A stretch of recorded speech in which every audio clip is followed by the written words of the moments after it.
ایک شخص کا کارنامہ، وہ یہودی فتنہ گر، وہ روح مصدق کا بروز، ہر قبا ہونے کو ہے اس کے جنوں سے تار تار۔ اسی طرح وہ عبداللہ ابن سبا یہودی فتنہ گر۔ آج اہل تشیع میں سے بعض حضرات کہتے ہیں کہ یہ عبداللہ ابن سبا یہ تو افسانوی شخصیت، اس کی حقیقت کوئی تھی ہی نہیں، حالانکہ ان کی اپنی کتاب میں رجال کشی کے اندر اس کا ذکر موجود ہے، اور یہ بھی موجود ہے کہ حضرت علی رضی اللہ تعالیٰ عنہ نے اپنے عہد خلافت میں اسے زندہ جلوایا ہے۔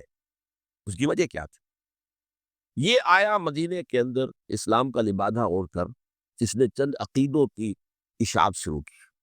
سب سے پہلے حضرت علی تو خدا ہے، گاڈ انکارنیٹ، اوتار کا تصور، جیسے ہندوؤں میں ہے رام چندر جی خدا کا اوتار، اور عیسائیت میں بھی پہلے گاڈ انکارنیٹ کا تصور تھا کہ حضرت مسیح خدا کا اوتار ہے، انکارنیشن آف گاڈ۔ تو اس نے کہا کہ حضرت علی تو خدا کا اوتار ہے، خدا ہے۔ نمبر دو، اس نے کہا کہ ہر نبی کا ایک وصی ہوتا ہے جس کے حق میں وہ وصیت کرتا ہے، تو حضور صلی اللہ علیہ وسلم کے وصی حضرت علی ہیں، لہذا خلیفہ تو اول وہ سے حضرت علی ہے، حضرت ابو بکر، حضرت عمر، حضرت عثمان یہ تو غاصب ہے، اور حضرت عثمان کی خلافت تھی اس وقت تو خاص طور پر۔ پھر اس نے جو قبائلی عصبیت تھی اسے بھڑکایا۔ پرانی جو عصبیت چل رہی تھی قریش کے اندر، وہ دو گھرانے ایک دوسرے کے بدلے مقابل تھے۔ دیکھیے، ایک ہوتا ہے قبیلہ، ایک ہوتا ہے گھرانہ۔ ہمارے پنجاب میں قبیلہ ہے وٹو قبیلہ، اس کے گھرانے بہت سے، مانے کے، لالے کے، سجے کے، شامد کے، یعنی کوئی لالا تھا ان میں سے بڑا، ان کے بیٹے ہو گئے لالے کے، ان کی اولاد، خاندان یہ کہلاتے ہیں۔ قبیلہ ایک، یہ وٹو قبیلہ۔ تو قبیلہ تھا قریش، اس میں گھرانے بہت تھے، بنو ہاشم، بنو امیہ، بنو تیم، بنو عدی، یہ بہت سے گھرانے تھے۔ تو جوٹی کے دو گھرانے جو تھے وہ بنو ہاشم اور بنو امیہ، ان کے درمیان چپقلش تھی، مقابلہ، مسابقت، اور یہ مسابقت فی الخیر بھی ہوتی تھی۔ اگر انہوں نے غریبوں کو کھانے کھلائے ہیں تو ہم ان سے بڑھ کر کھلائیں گے، اگر وہ حاجیوں کی خدمت کرتے ہیں تو ہم ان سے بڑھ کر کریں گے۔ تو ان کے اندر یہ مسابقت فی الخیر بھی تھی، لیکن چپقلش تھی کہ کوئی ہم سے آگے نہ نکل جائے، وہ سمجھتا تھا وہ آگے نہ نکل جائے۔ اس شخص نے اس پرانی عصبیت کو تازہ کیا کہ حضور تو بنو ہاشم میں سے تھے، لہذا خلافت حق ہے بنو ہاشم کا، یہ غاصب ہو۔ اس سے پہلے دو خلفاء جو تھے وہ نہ بنو ہاشم سے تھے نہ بنو امیہ سے تھے۔ حضرت ابو بکر بنو تیم میں سے تھے، چھوٹا قبیلہ تھا۔ حضرت عمر بنی عدی میں سے تھے، وہ بھی چھوٹا قبیلہ تھا۔ یہ حضرت عثمان پہلے خلیفہ جو بنو امیہ میں سے تھے، جن کی پرانی چپقلش بنو ہاشم سے تھی۔ اب اس کو موقع مل گیا کہ پرانی قبائلی عصبیت کو بھڑکائے۔ یہ ہے اصل میں اس فتنے کا پس منظر عبداللہ ابن سبا نے جو آ کر پھیلایا ہے، اور اس کی تفصیل میں اس وقت میں نہیں جا سکتا، کیسے یہ فتنہ پروان چڑھا، کیا انہوں نے اسٹریٹجی اختیار کی، کہ یہ کیا کرتے تھے، گروہ بنا کر بھیجتے تھے لوگوں کو، کوفے میں جاؤ تو وہاں پر دمشق کے گورنر کے خلاف اور مصر کے گورنر کے خلاف الزامات لگاؤ، اس نے یہ کیا، وہ غبن کر گیا، وہ یہ کر گیا، وہ خیانت کر رہا ہے، وہ رشتہ داروں کو پال رہا ہے، اور عثمان کے خلاف بھی تقریریں کرو رضی اللہ تعالیٰ عنہ۔ دمشق میں جاؤ تو کوفے کے گورنر کے خلاف، کیونکہ دمشق کے گورنر کے خلاف بات کرو گے تو لوگوں کو معلوم ہوگا کہ یہ جھوٹ بول رہے ہیں، لیکن یہ کہ وہاں تو تم بات کرو کوفے کے گورنر کے خلاف اور مصر کے گورنر کے خلاف اور حضرت عثمان کے خلاف۔ مصر میں جاؤ تو بات کرو کوفے کے اور شام کے گورنر کے خلاف اور حضرت عثمان کے خلاف۔ یہ انہوں نے ایسا اٹھایا، اور اس زمانے میں آپ کو معلوم ہے ذرائع رسل و رسائی تھے نہیں، نہ اس فتنے کی پتہ چل سکا جب تک کہ وہ فتنہ جو ہے پوری طرح برگو بار لا کر کراور درخت نہیں بن گیا۔ اس کے نتیجے میں حضرت عثمان رضی اللہ تعالیٰ عنہ شہید ہوئے، اور خلیفہ پھر حضرت علی رضی اللہ تعالیٰ عنہ کو انہی سوائیوں نے، جنہوں نے گھیراؤ کیا تھا، جنہوں نے حضرت عثمان کو شہید کیا ہے، یہی حضرت علی رضی اللہ تعالیٰ عنہ کے ارد گرد ہوئے۔ اور حضرت علی رضی اللہ تعالیٰ عنہ بھی نہیں چاہتے تھے خلافت کی بیعت لینا، لیکن آخر کیا کرتے؟ کیا وہ امت کو بغیر خلیفہ کے چھوڑتے تھے؟ حضرت زبیر سے کہا گیا، انہوں نے نہیں مانا، ڈٹ کر دیوال۔ حضرت طلحہ سے کہا گیا، انہوں نے نہیں مانا، حضرت علی سے کہا گیا، اب عشرہ مبشرہ میں سے یہی تو تھے نا، لہذا انہوں نے تسلیم کر لیا، خلافت ہو گئی۔ لیکن اس کے بعد جو خانہ جنگی ہوئی ہے، اس خانہ جنگی کے نتیجے میں نوٹ کر لیجئے کہ 1,00,000 کے قریب مسلمان ایک دوسرے کی تلواروں اور نیزوں اور برچھیوں اور تیروں سے ختم ہو گئے، ہلاک ہو گئے۔ یہ ہماری تاریخ کا تاریک ترین باب ہے۔ 5 سال، 4.5 سال حضرت علی کی خلافت کے اور 6 مہینے حضرت حسن کی خلافت رضی اللہ تعالی عنہ۔ اس سے کیا ہوا کہ ایک طرف کے اسلام کی جو توسیع ہو رہی تھی، تھمتا نہ تھا کسی سے سیل رواں ہمارا، وہ سیلاب رک گیا، انٹرنل سیبوٹاج ہو گئی نا، اب تو اندر ہی آپس ہی میں اگر دستوں گریبان ہو گئے تو باہر اب کیا توسیع کرتے، وہ توسیع کا عمل رک گیا۔ اور یوں سمجھیے کہ جیسے ٹرک اگر کبھی چل رہا ہو، بھرا ہوا ہو، لوڈی، اور وہ چڑھائی چڑھ رہا ہو، تو اگر کہیں موشن ٹوٹ جائے، ٹرک کو رکنا پڑے، تو ڈرائیور کے جان پر بن جاتی، اس لیے کہ اس کو دوبارہ سٹارٹ کرنا، اور جبکہ وہ چڑھائی پر ہے، انکلائن پر ہے، آسان کام نہیں ہوتا، خطرہ ہوتا ہے وہ پیچھے جو ہے وہ نہ جائے۔ اور پہاڑی علاقوں میں آپ کو معلوم ہے ذرا پیچھے چلے جانے کا مطلب جو ہے بہت خطرناک وہ ہے، نتیجہ نکل سکتا ہے۔ بہرحال حضرت علی رضی اللہ تعالیٰ عنہ نے اپنے خلافت میں ایک کام یہ کیا، اب اس کی کیا مصلحتیں تھیں یہ تو انہی کے علم میں ہوگا، ہم قیاس کر سکتے ہیں، اور میں اس میں نہیں جانا چاہتا۔ ابھی تک خلافت کا مرکز تھا مدینہ منورہ، حضرت ابوبکر، حضرت عمر، حضرت عثمان، وہی جہاں حضور صلی اللہ علیہ وسلم رہے تھے اور جہاں پر کہ حضور مدفون تھے۔ لیکن حضرت علی نے اپنا مرکز جو ہے وہ کوفہ بنا دیا۔ اچھا، اس کی ایک ظاہری وجہ یہ سامنے آتی ہے کہ اسلام کا جو پھیلاؤ ہو گیا تھا، وہ سلطنت اتنی وسیع ہو گئی تھی کہ مدینہ منورہ بہت جنوب میں اور بڑے صحرا کو عبور کر کے جانا ہوتا تھا۔ کوفہ جبکہ ایسی مقام پر تھا کہ جہاں سے مشرقی راستہ جا رہا ہے ایران کو، عراق کے اندر تو ہے وہ شہر کوفہ، اور پھر ایران اور خراسان اور ہندوستان کو راستہ جا رہا ہے، وہیں سے شمال کی طرف جا رہا ہے، شام کی طرف اور ترکی کی طرف، اور وہاں سے پھر یہ کہ مغربی افریقہ کو بھی کنٹرول کرنا، جو شمالی افریقہ کو، وہ بھی آسان تھا۔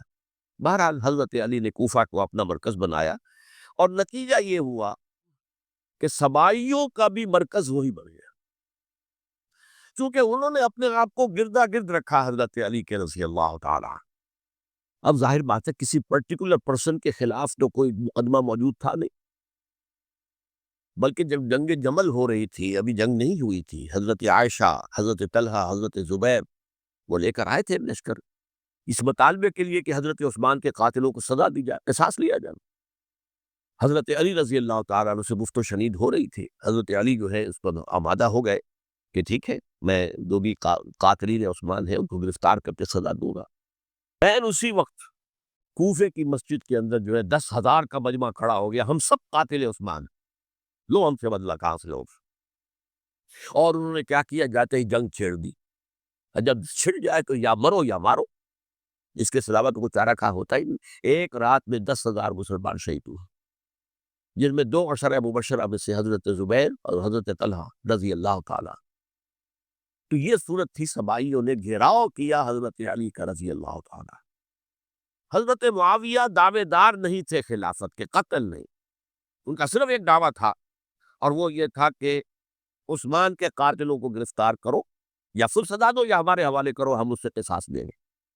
اس لیے کہ قبیلہ بنو امیہ کا تھا، اور حضرت ابی معاویہ بنو امیہ میں سے، تو ایک خاندانی طور پر جو ہے ہم قصاص لیں گے ان سے جنہوں نے قتل کیا ہے حضرت عثمان۔ لیکن یہاں ظاہر بات ہے کہ حضرت علی رضی اللہ تعالیٰ عنہ کی طرف سے مطالبہ یہ ہوتا تھا تم پہلے میری بیعت کرو، میرے ہاتھ مضبوط کرو تاکہ میں ان کے خلاف کوئی اقدام کر سکوں۔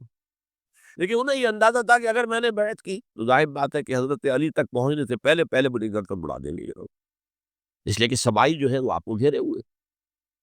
بہرحال ایک عجیب الجھاؤ، ایک ڈائلیما تھا جس کی وجہ سے یہ جنگ چلتی رہی، اور حضرت علی رضی اللہ تعالیٰ عنہ کو انہی کے شیعان علی ہی کے اندر سے وہ جماعت علیحدہ ہوئی تھی جس کو ہم خوارج کے نام سے جانتے ہیں، اور ایک خارجی ملجم ابن ملجم ہی نے حضرت علی کو شہید کیا رضی اللہ تعالیٰ عنہ۔ پھر حضرت حسن رضی اللہ تعالیٰ عنہ، اب دیکھیے کس قدر صحیح بات تھی جو حضرت علی رضی اللہ تعالیٰ عنہ نے فرمائی جب ان سے کہا گیا کہ کیا ہم آپ کے بیٹے حسن کے ہاتھ پر بیعت کر لیں رضی اللہ تعالیٰ عنہ۔ فرمایا نہ میں تمہیں اس کا حکم دیتا ہوں نہ میں اس سے روکتا ہوں، یہ تمہارا معاملہ ہے، امرہم شورا بینہم، تم اپنے بابی مشورے سے جو فیصلہ کرو گے ٹھیک ہے، میں نہ حکم دیتا ہوں نہ روکتا ہوں. اس کا کیا مطلب ہے؟ باپ کے بعد بیٹے کی خلافت ہرگز حرام نہیں ہے، ورنہ کہتے کیسے ہو سکتا ہے میرا بیٹا؟ نہیں، یہ نہیں کہا. حضرت عمر سے بھی کہا گیا تھا کہ اپنے بیٹے کو نامزد کر دے، عبداللہ ابن عمر کو. تو انہوں نے جواب میں کیا کہا؟ اسے تو طلاق دینی بھی نہیں آتی. انہوں نے اپنی کسی زوجہ کو طلاق دی تھی اور اس میں دو صحیح ترین طریقہ ہے وہ اختیار نہیں کیا تھا. اسے طلاق دینے تک نہیں آتی تو میں اسے خلیفہ بنا دوں. یہ نہیں کہا تھا کہ باپ کے بعد بیٹا خلیفہ نہیں ہو سکتا، یہ تو نہیں تھا. کہیں خراب نہیں ہے، نہ کتاب و سنت میں، نہ کوئی حدیث ہے، نہ کہیں قرآن مجید میں. تو حضرت علی نے بھی فرمایا رضی اللہ تعالی، نہ میں روکتا ہوں نہ حکم دیتا ہوں، یہ تمہارا اپنا معاملہ ہے. بہرحال حضرت حسن رضی اللہ تعالی عنہ نے حضرت امیر معاویہ سے صلح کر لی، خلافت ان کے سپرد کر. دیکھیے، میں حضرت ابوبکر، حضرت عمر، حضرت عثمان، حضرت علی کے ساتھ حضرت حسن کے دور خلافت کو بھی خلافت راشدہ میں سے سمجھتا ہوں. اور تبھی 30 سال پورے ہوتے ہیں اس حدیث کے مطابق کہ حضور نے فرمایا خلافت 30 برس رہے گی، پھر ملوکیت آ جائے گی. تو حضرت حسن کا بہت بڑا کارنامہ یہ ہے کہ اس خانہ جنگی کا دروازہ بند کر دیا. اور یہ پیشن گوئی تھی حضور کی صلی اللہ علیہ وسلم. حضرت حسن کو جب بچے تھے حضور کے انتقال سے پہلے، میرا یہ بیٹا مسلمانوں کے 2 گروہوں میں صلح کرائے گا، یہ حضور کی پیشن گوئی تھی. اور وہ پیشن گوئی حضرت حسن کے علم میں بھی ہوگی یقین. بہرحال انہوں نے صلح کی حضرت امیر معاویہ کے ساتھ رضی اللہ تعالی عنہ، خلافت ان کے حوالے کر دی. اور کچھ شرائط تھی وہ طے ہو گئی. اللہ خیر سے حضور کی تو یہ پیشن گوئی کے صحیح ثابت ہوئی کہ میرا یہ بیٹا مسلمانوں کے 2 بڑے گروہوں کے درمیان صلح کرا دے گا. اور سبائیوں نے انہیں تانے دیے، یا عار المومنین، اے مومنوں کے لیے موجب عار، موجب شرم تم نے بستریں دکھائی ہے، تم نے امیر معاویہ کو خلیفہ تسلیم کر لیا، تم نے بستریں دکھائی. معاذ اللہ ثم معاذ اللہ ثم معاذ اللہ. اب میں کچھ باتیں حضرت امیر معاویہ کے بارے میں کہنا چاہتا ہوں، اس لیے کہ وہاں اس میں نے حضرت معاویہ کے بارے میں یہ تو بہت شدت کے ساتھ کہا تھا، اور میں اب بھی اس پر قائم ہوں اور پوری طریقے سے قائم ہوں. میرا مستقل موقف یہی ہے کہ حضرت معاویہ رضی اللہ تعالیٰ عنہ کے دور خلافت کو ہم خلافت راشدہ میں شامل نہیں سمجھتے، اہل سنت میں سے کوئی بھی نہیں سمجھتا. لیکن اس کے ساتھ میں نے حضرت امیر معاویہ کے کچھ مناقب بھی بیان کیے تھے تاکہ پلڑا جو ہے ترازو کا، اس کے دونوں پلڑے سامنے آ جائیں. لیکن یہ وہ حصہ میرے اس بیان کا نکال دیا گیا، ختم کر دیا گیا. یہ میں نہیں جانتا کہ اس میں کیا مصلحت دیکھی گئی ہے. اس میں تو کسی کے لیے کوئی معاملہ ایسا نہیں تھا کسی کے جذبات کو جو ہے وہ ٹھیس پہنچانے والا. کیونکہ میں نے کہا وہ خلیفہ راشد نہیں تھی، صاف میں نے کہا، بلکہ وہ دور ملوکیت کا آغاز ان سے ہو گیا. بلکہ جب ایک صاحب نے یہ کہا کہ کربلا کے بعد سے دور ملوکیت آ رہی تھی، تو میں نے کہا نہیں جناب، دور ملوکیت تو 20 سال پہلے پوری ہو چکی تھی، شروع ہو چکی. حضرت امیر معاویہ کے بھی 20 سال جو ہے وہ دور ملوکیت میں شمار.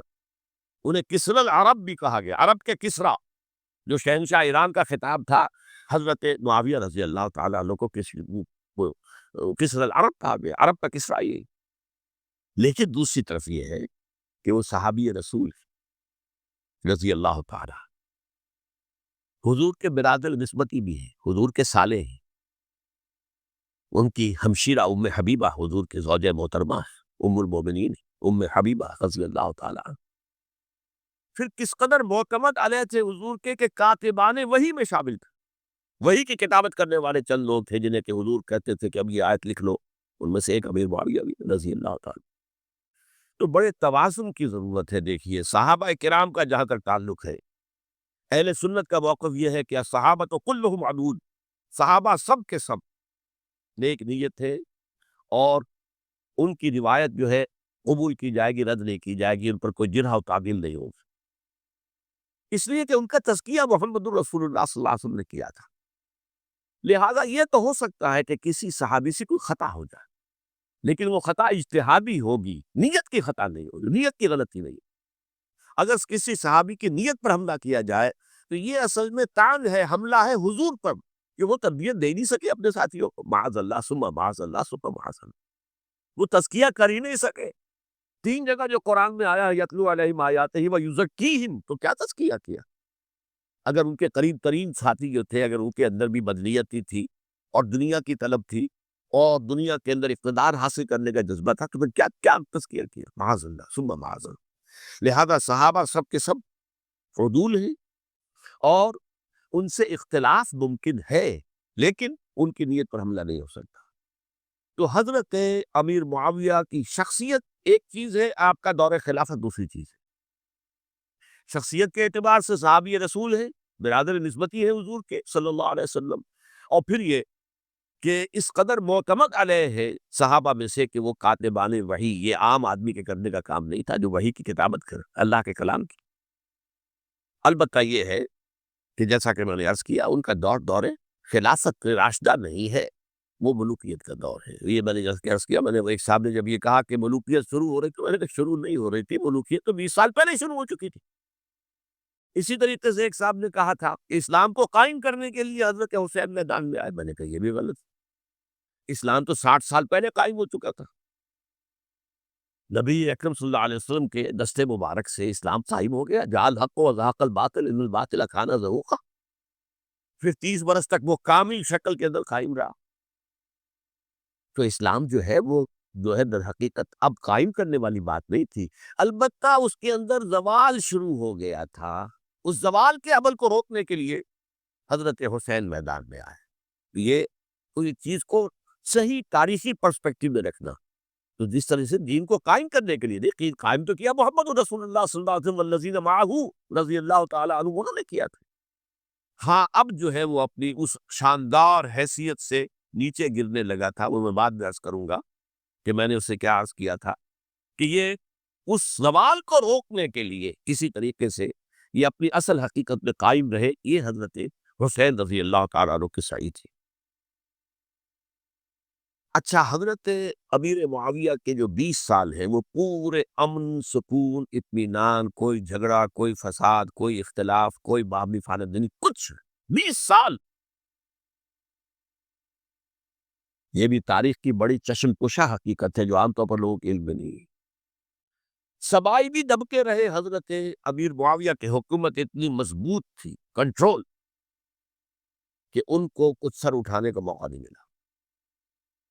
موجود تھے، دب کے رہے، جیسا کہ میں نے کہا ریولوشن کے آخری مرحلے پر آ کر جو مخالفین ہیں وہ دب جاتے ہیں کہ پھر دیکھیں گے موقع ملے گا تو پھر لیں ان سے حساب کتاب۔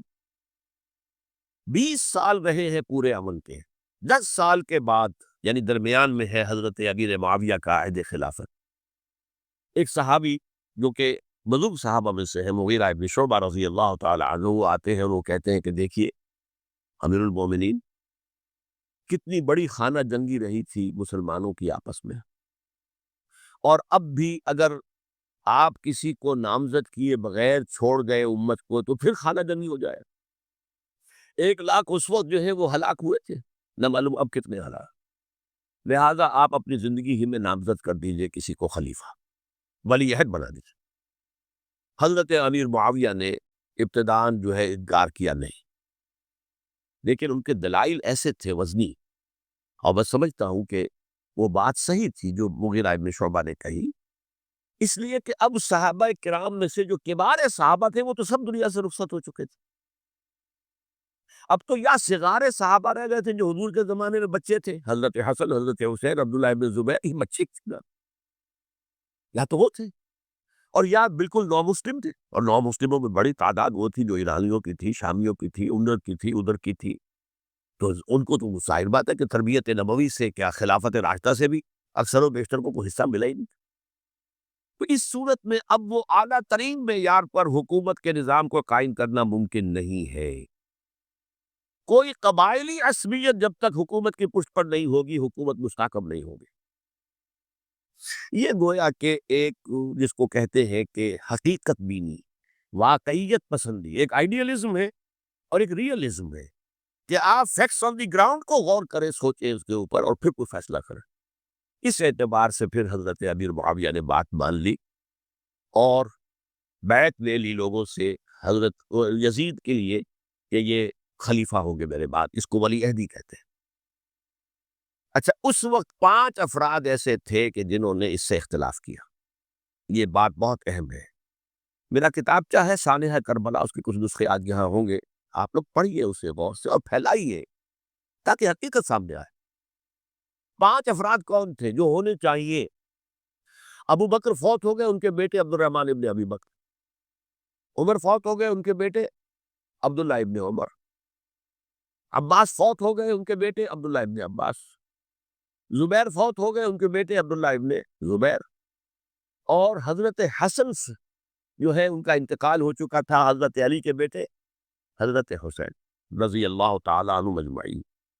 حضرت حسن کے بارے میں ایک فریق کا کہنا یہ ہے کہ انہیں زہر دے کر ہلاک کیا گیا، اہل تشیع کا قول یہ ہے، جبکہ اہل سنت کہتے ہیں کہ نہیں، وہ اپنی جو بھی طبی وہ موت تھی اس سے ان کی وفات، لیکن میں اس میں نہیں جانا چاہتا، اس لیے کہ یہ مائکرو ہسٹری جو ہے نا، وہ تو ایک واقعے کے لیے ادھر کی روایات کیا ادھر کی کیا ہے، ان کے پاس کیا دلائل، ان کے پاس یہ تو کسی ریسرچ اسکالر کا موضوع ہے، میرا موضوع نہیں۔ لیکن بہرحال یہ 5 حضرات تھے جنہوں نے ولی عہدی کی بیعت نہیں کی، لیکن حضرت معاویہ اتنے حلیم الطبع انسان تھے، انہوں نے جبر نہیں کیا، کوئی تشدد نہیں کیا۔ ٹھیک ہے، ولی عہدی کی بیعت نہیں کر رہے، کوئی بات نہیں، میری بیعت تو کی ہوئی ہے نا، ابھی تو میں زندہ ہوں، بات ختم ہو گئی، میری بیعت کو تو نہیں توڑا انہوں نے، فسخ بیعت نہیں کی۔ اس اعتبار سے انہوں نے نہ کوئی تشدد کیا، نہ جبر کیا، نہ کوئی معاوضہ کیا۔ لیکن جب امیر معاویہ کا انتقال ہو گیا، اب ولی عہدی کی بجائے وہ اب خلافت کی بیعت کی، سب لوگوں نے بیعت کر لی۔ ان 5 میں سے ایک فوت ہو چکے تھے، حضرت عبد الرحمن ابن ابی بکر فوت ہو چکے رضی اللہ تعالی، 4 تھے، ان چاروں میں ایک اختلاف ہوا، 2 کی رائے یہ تھی، عبداللہ ابن عمر، عبداللہ ابن عباس، کہ اگرچہ یہ کام غلط ہوا ہے، اسلام کی روح کے منافی ہوا ہے، یہ بادشاہت کی بنیاد پڑ رہی ہے، لیکن یہ بات ایسی نہیں ہے کہ اس کی بنا پر ہم خانہ جنگی شروع کروا دیں، امت کے اندر خون خرابہ کروائیں، فساد کروائیں، لہذا انہوں نے بیعت کر لی۔ اب کوئی اگر یہ کہے معاذ اللہ کہ وہ بک گئے تھے یزید کے ہاتھوں، معاذ اللہ ثم معاذ اللہ، وہی بات آپ اختلاف کر سکتے ہیں کہ انہیں نہیں کرنی چاہیے تھی، یہ کوئی رائے رکھے، مجھے اختلاف نہیں، لیکن ان کی نیت پر حملہ کریں گے تو حملہ محمد رسول اللہ پر ہوگا صلی اللہ علیہ وسلم۔ عبداللہ ابن عمر کون ہے؟ کتنی حدیثیں ان سے جو ہے وہ منقول ہیں۔ عبداللہ ابن عباس کون ہے؟ جنہیں حضور نے جو ہے جن کے لیے دعا کی تھی، اے اللہ فقہہ فی الدین وعلمہ التاویل، اے اللہ اس نوجوان کو دین کا فہم عطا کر اور قرآن کی تعویل اور تفسیر کا علم عطا کر، حبر الامہ کہلاتے۔ وہ کہیں پیسوں اور ٹکوں کے عوض دے جانے والے نہیں تھے، انہوں نے امت کی مصلحت دیکھی، نیت جو ہے اس پر حملہ نہ کیجیے، البتہ اختلاف کا حق آپ کو حاصل ہے۔ 2 حضرات جو ہے ڈٹے رہے کہ نہیں، ہمیں کم وقت میں ریزسٹ کرنا ہے، عبداللہ ابن زبیر، عمر کے اعتبار سے وہ بڑے ہیں، مسلمانوں میں سب سے پہلے ولادت مدینے میں جا کر جو ہوئی ہے وہ عبداللہ ابن زبیر کی ہوئی ہے۔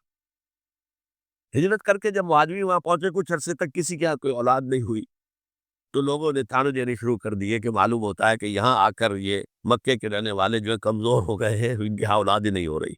پھر عبداللہ ابن زبیر کی ولادت ہوئی ہے، یہ حضرت ابو بکر کے نواسے ہیں، حضور کی زوجہ محترمہ حضرت عائشہ کی بہن، حضرت دیکھیے ابھی نام نکل گیا ہے جی، حضرت اسماء رضی اللہ تعالی عنہ ادہما، یہ ان کے صاحبزادے ہیں، حضرت زبیر کے بیٹے۔ ان کا فیصلہ ہوا کہ ہمیں رجسٹ کرنا ہے کم وقت میں، ایٹ اینی کاسٹ۔ حضرت حسین ابن علی رضی اللہ تعالی عنہما کا بھی فیصلہ ہوا کہ ہمیں رجسٹ کرنا ہے کم وقت میں۔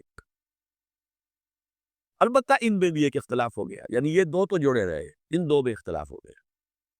عبداللہ ابن زبیر کا کہنا یہ تھا کہ ہمیں حجاز میں رہنا چاہیے، یہ سرزمین ہے جس میں نبوت کی برکات سب سے زیادہ ہے، یہاں ہم مضبوط قلعے کے اندر ہیں، ہمیں یہاں سے جو ہے رجسٹ کرنا چاہیے اور ختم کرنا چاہیے اس نظام کے اندر جو خرابی آ گئی ہے۔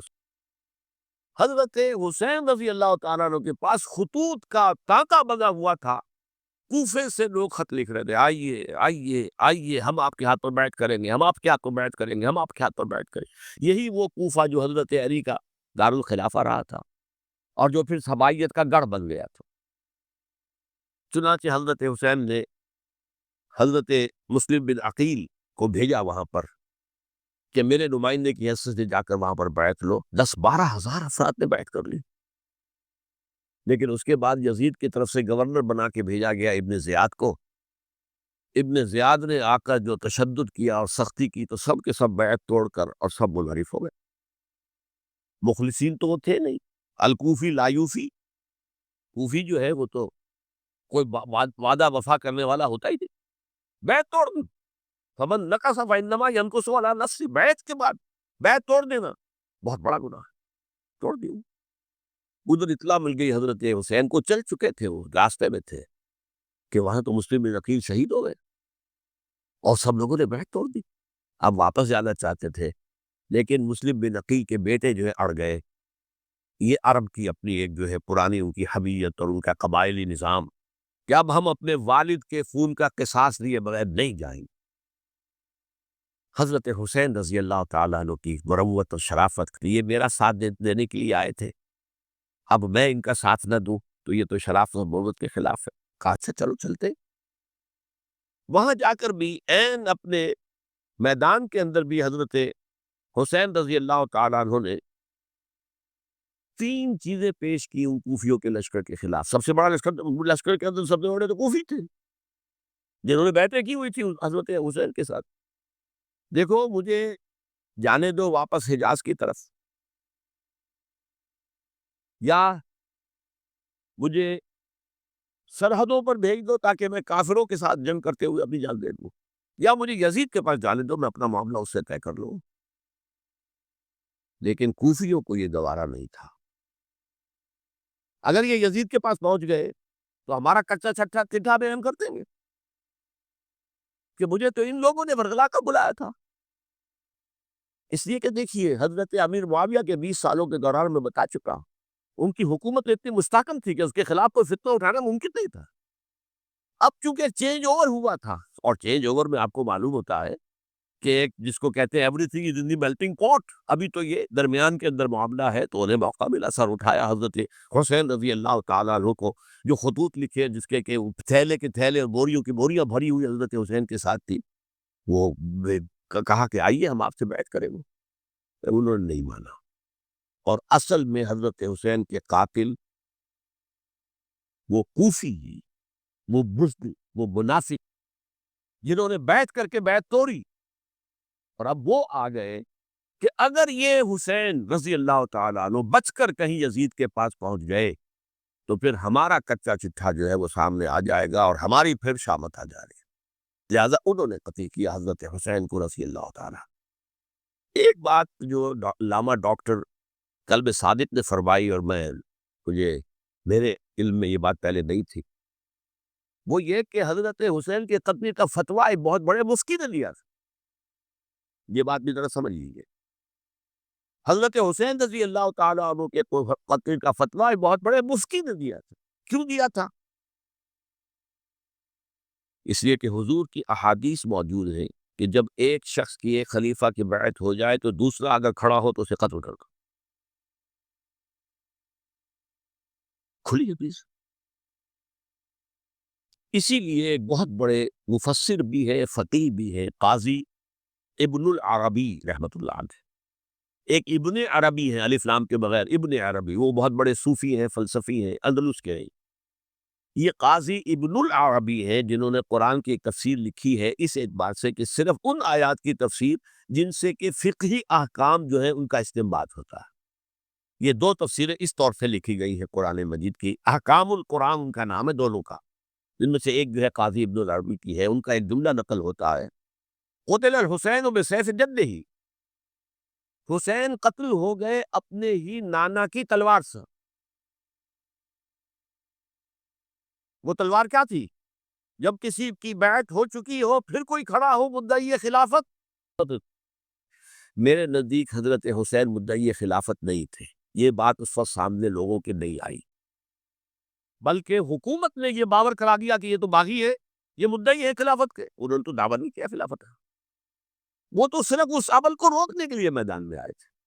اور اس بات کو اچھی طرح سمجھ لیجئے کہ اس وقت تک یہ جو تصور آج ہمارے پاس ہے کہ ریاست علیحدہ ہے، حکومت علیحدہ ہے، state of Pakistan, we are loyal to the state of Pakistan, ہم ریاست پاکستان کے وفادار ہیں، گورنمنٹ آف پاکستان کے وفادار نہیں ہے. We are not loyal to the government. Government تو کبھی بے نظیر کی تھی، ہم اس کے خلاف تحریک چلا رہے تھے، یا کبھی کسی اور کی تھی، اس کے خلاف تحریک چل رہی ہے، یا کبھی ضیاء الحق کی تھی، اس کے خلاف تحریک چل رہی ہے۔ گورنمنٹ کو بدلنا تو عوام کا حق ہے، آج اس وقت نہیں تھا۔ اس وقت ریاست اور حکومت کا کوئی فرق نہیں تھا، لہذا جو حکومت سے اختلاف کرے گویا کہ باغی ہے۔ یہ ہے اصل میں وہ پیچیدہ مسئلہ کہ کیوں کسی مفتی نے فتویٰ دے دیا، اس لیے کہ اس وقت تک ریاست اور حکومت کا فرق واضح نہیں تھا دنیا پر۔ یہ تو ابھی کوئی 100 150 سال کی بات ہے کہ آج ہمارا جو پولیٹیکل سائنس کا ایولیوشن ہوا ہے وہ اس اسٹیج تک پہنچ گیا ہے کہ اسٹیٹ علیحدہ ہے، حکومت علیحدہ ہے۔ حکومت تو اسٹیٹ کے 3 آرگنز میں سے ایک آرگن ہے۔ ایڈمنسٹریشن حکومت کی ہے، جوڈیشری ہے اور لیجسلیچر ہے، 3 آرگنز ہیں بڑے بڑے، ان میں سے ایک ہے۔ تو حکومت کو بدلنا تو عوام کا حق ہے، چاہے وہ ووٹ کے ذریعے بدلے، چاہے ایجیٹیشن۔ اگر پرامن ایجیٹیشن ہے، اس سے حکومت کو بدلنے کا حق حاصل ہے دستوری طور پر ہر اعتبار سے۔ اس وقت یہ نہیں تھا، لہذا صورتحال یہ بن گئی کہ حکومت وقت نے باور کرا دیا مسلمانوں کو، ورنہ سوچئے نواسۂ رسول کو قتل کرنا کوئی آسان کام تھا۔ آخر سب کلمہ گو تھے کہ نہیں تھے؟ کلمہ گو تو تھے نا، اور حضور سے عقیدت و محبت میں کمی، لیکن یہ کہ فتویٰ، اگر ایک بہت بڑے مفتی کا، جو کہ حضرت علامہ ڈاکٹر کلب ساقط صادق صاحب نے فرمایا، مجھے اس مفتی کا نام بھی معلوم نہیں، کہ ایک مفتی ہی کا فتویٰ تھا وہ، جس کے بنا پر اب ان لوگوں نے حضرت حسین کو قتل کیا، اور یہی وجہ ہے کہ انہوں نے پھر خیموں کو بھی آگ لگا دی۔ بھائی حالانکہ دیکھیے، اگر دشمنی کا انتقام ہوتا تو حضرت علی بن حسین جو بیمار تھے، جو بعد میں زین العابدین رحمت اللہ علیہ کے نام سے، پھر یہ اہل تشیع کے چوتھے امام معصوم ہے، حضرت علی، حضرت حسن، حضرت حسین، اور پھر حضرت علی بن حسین زین العابدین رحمت اللہ علیہ، کیا ان کو بھی قتل کرتے تھے؟ حضرت حسین کی نسل ہی ختم ہو جاتی، لیکن نہیں کیا۔ آگ کیوں لگائی؟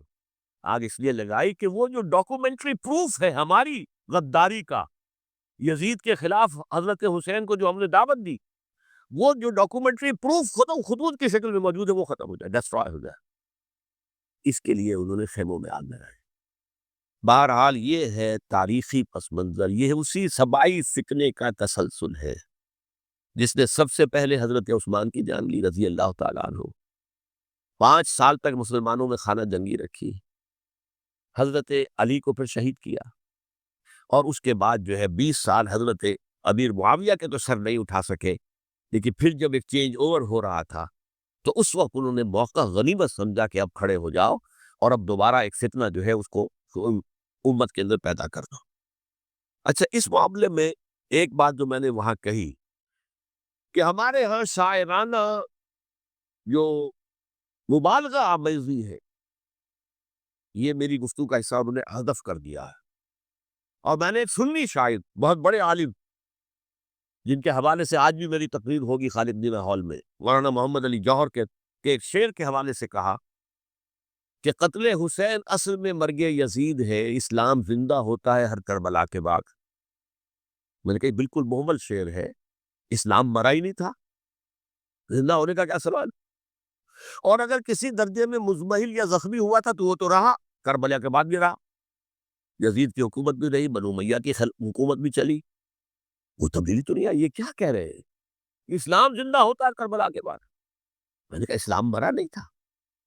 جیسے میں نے یہ کہا کہ ملوکیت جو ہے وہ اب شروع نہیں ہوئی، ملوکیت تو 20 برس پہلے شروع ہو چکی تھی حضرت امیر معاویہ کے، لیکن ظاہر بات ہے کہ حضرت حسن نے، حضرت حسین نے اس کو قبول کیا، اور حضرت حسین نے تو پھر 10 سال تک ولی عہدی جو تھی، چاہے بیعت نہیں کی لیکن اس کے خلاف میدان میں آ کر چیلنج تو نہیں کیا۔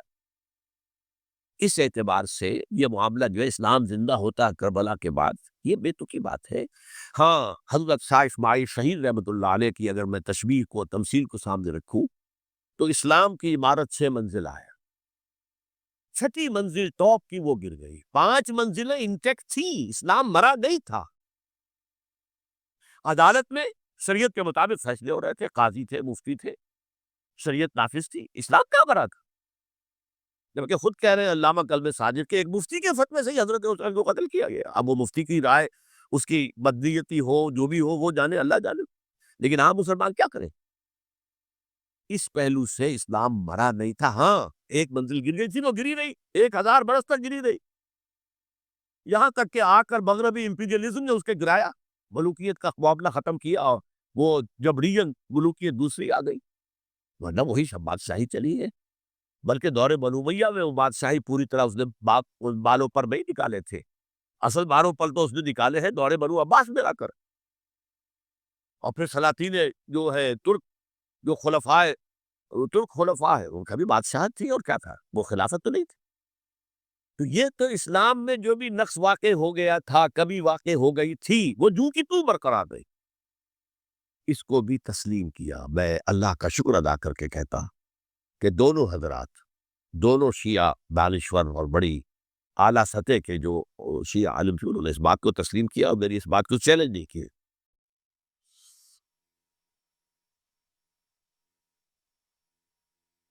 اصل میں تیسری بات میں نے یہ کہی کہ دیکھیے حضرت حسین رضی اللہ تعالی عنہ کی اس شہادت کے بعد،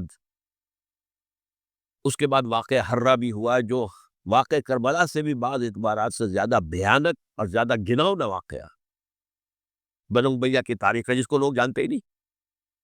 مدینے کے کچھ لوگوں نے بغاوت کی اور انہوں نے اس کے خلاف فوج بھیجی، اور فوج کو جب مدینہ فتح کر لیا، 3 دن کے لیے حلال کر دیا، جو چاہو کرو، یہاں جسے چاہو مارو، جسے چاہو لوٹو، جس کا گھر چاہو برباد کرو، جس عورت کو چاہو ریپ کرو.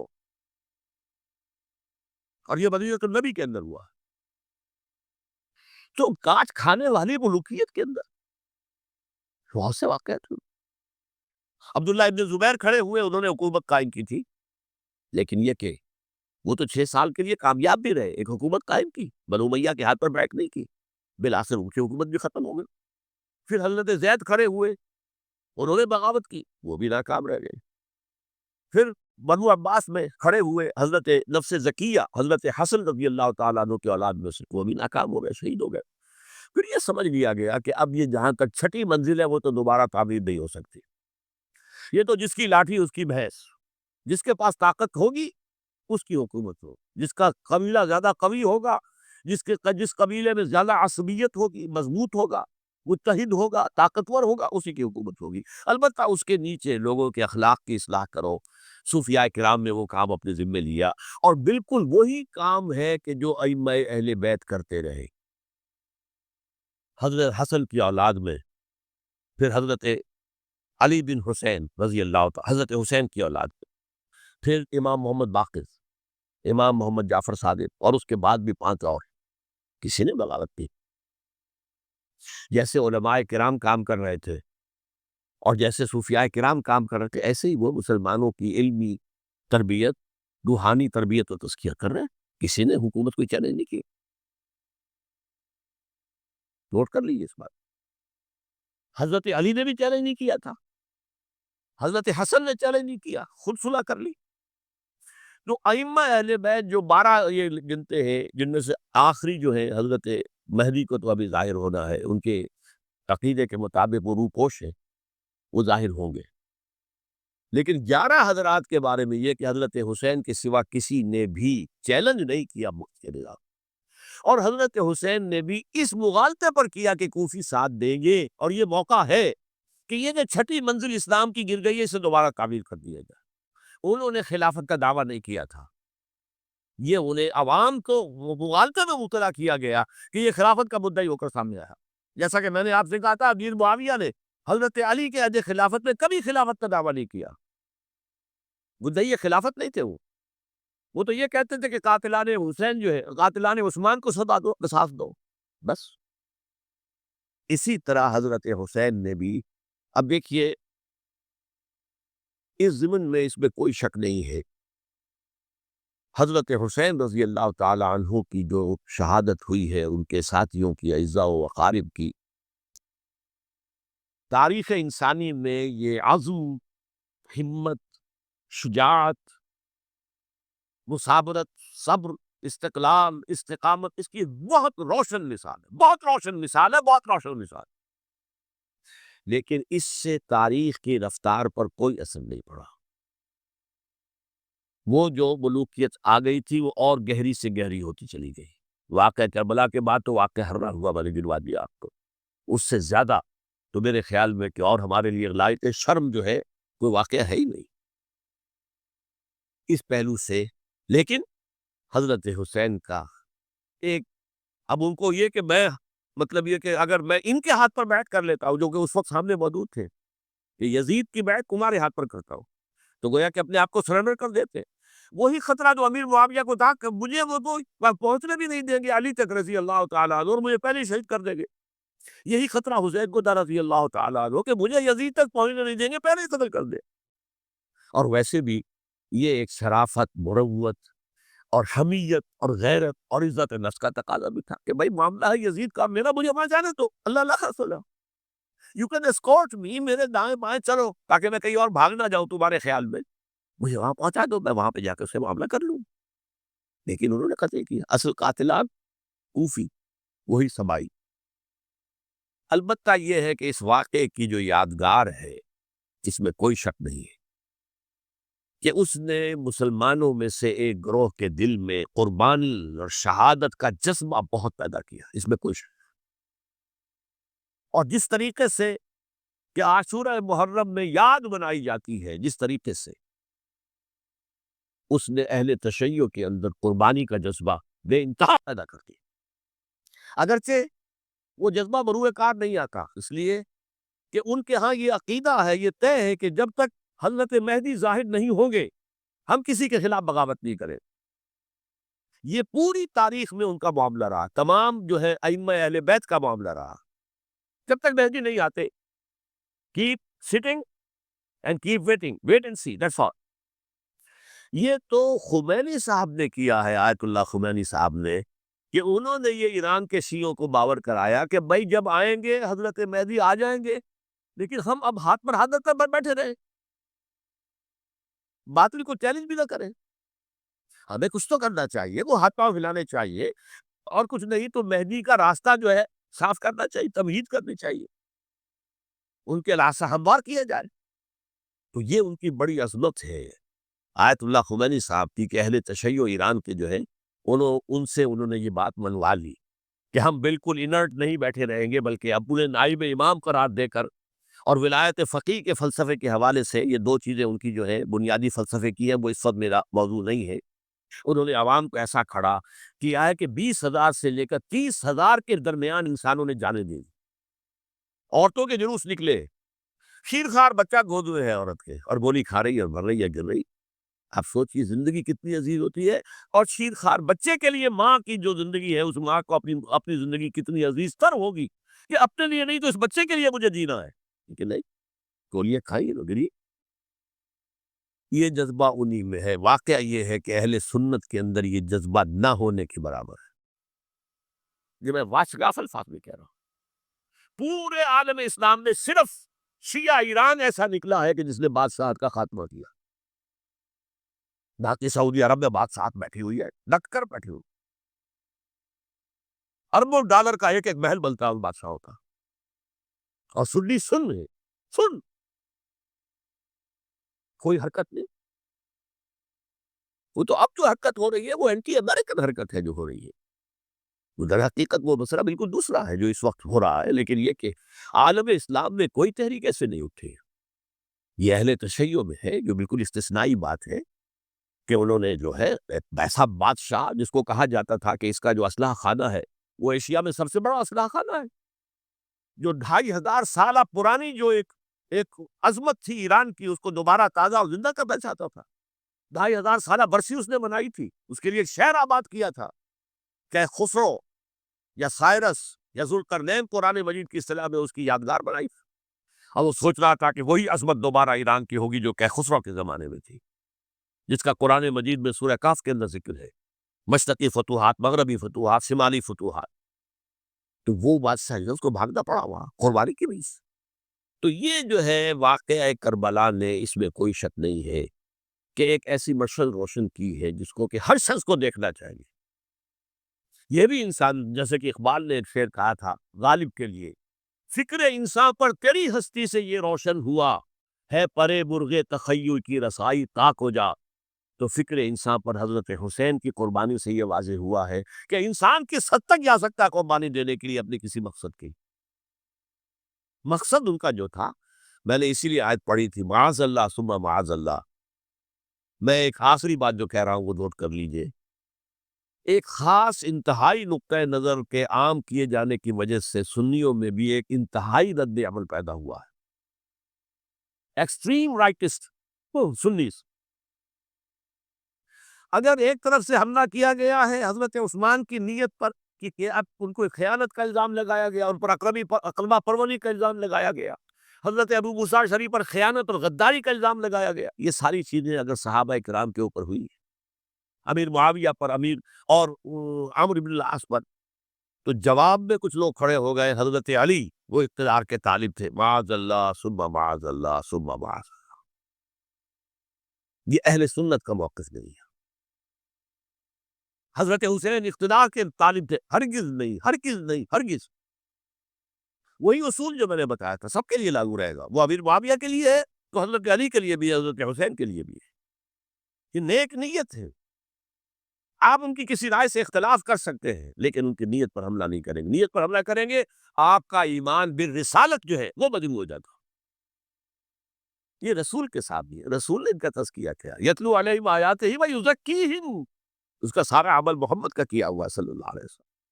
تو صحابی کے معاملے میں یہ ہمارے ہاں ان کو اہل سنت جو ہے، جو معتدل مزاج کے، اکثریت ان کی، یہ تو چند لوگ ہیں ذرا قلم چلا لیتے ہیں تو ان کی بہت سی کچھ چھوٹی چھوٹی کتابیں بھی شائع ہو گئی ہیں بہت، لیکن انہیں اہل سنت نے قرار دیا ناسبی یا خارجی. جیسے خوارج نے کہا تھا حضرت علی بھی کافر ہے اور حضرت ابی معاویہ بھی کافر ہیں، حضرت عمرو بن العاص بھی کافر ہے، معاذ اللہ ثم معاذ اللہ. ایسے ہی کچھ لوگ حضرت حسین پر بھی الزام لگاتے ہیں کہ اقتدار کی ہوس اور طلب کے اندر انہوں نے یہ سارا سفر کیا تھا، اور بس یہ ہے کہ وہ جو بازی تھی وہ ہار گئے. اللہ اللہ حس اللہ، اس سے آگے کیا ہے معاملہ؟ نہیں، پاک صلی اللہ ثم معاذ. اس لیے میں نے آیت آج جو پڑھی تھی ایک اور جو بہت بظاہر آپ کو معلوم ہوئی ہوگی، غیر متعلق ہے میرے آج کے عنوان سے، تلک الدار الآخرۃ نجعلھا للذین لا یریدون علوا فی الارض ولا فسادا. یہ سورہ قصص کے آخری آیات میں سے. دیکھو یہ آخرت کا گھر جو ہے وہ ہم خاص کر دیں گے ان لوگوں کے لیے جو اس زمین میں اپنے اقتدار کے طالب نہیں ہوتے. زمین میں اقتدار کے طالب ہوگے فساد ہو جائے گا. تم بھی طالب، میں بھی طالب، جھگڑا ہوگا، لڑائی ہوگی، دنگا ہوگا، فساد ہوگا. تلک الدار الآخرۃ نجعلھا للذین لا یریدون علوا فی الارض ولا فسادا. جو لوگ زمین میں اپنے اقتدار کے طالب اور اس کے نتیجے میں فساد پیدا کرنے والے نہیں ہیں، ان کے لیے ہم نے آخرت کا گھر خاص کیا ہے. والعاقبۃ للمتقین، اور عاقبت جو ہے، انجام کار، آخرت جو ہے وہ تو متقیوں کے لیے ہے. اسی میں آئیں گے سب صحابہ کرام، خواہ وہ حضرت علی ہے رضی اللہ تعالیٰ عنہ، اور خواہ وہ حضرت امیر معاویہ ہیں، حضرت عثمان ہیں رضی اللہ تعالیٰ عنہما، خواہ حضرت حسن ہے، حضرت حسین ہے رضی اللہ تعالیٰ عنہما، خواہ عبداللہ ابن زبیر ہے، خواہ عبداللہ ابن عباس ہے، خواہ عبداللہ ابن عمر ہے رضی اللہ تعالیٰ عنہم اجمعین. اس اصول کو سامنے رکھ کر اختلاف آپ کر سکتے ہیں کسی سے بھی، لیکن کسی کی نیت پر حملہ کریں گے تو اصل میں آپ کا ایمان بالرسالت مجروح ہو جائے گا.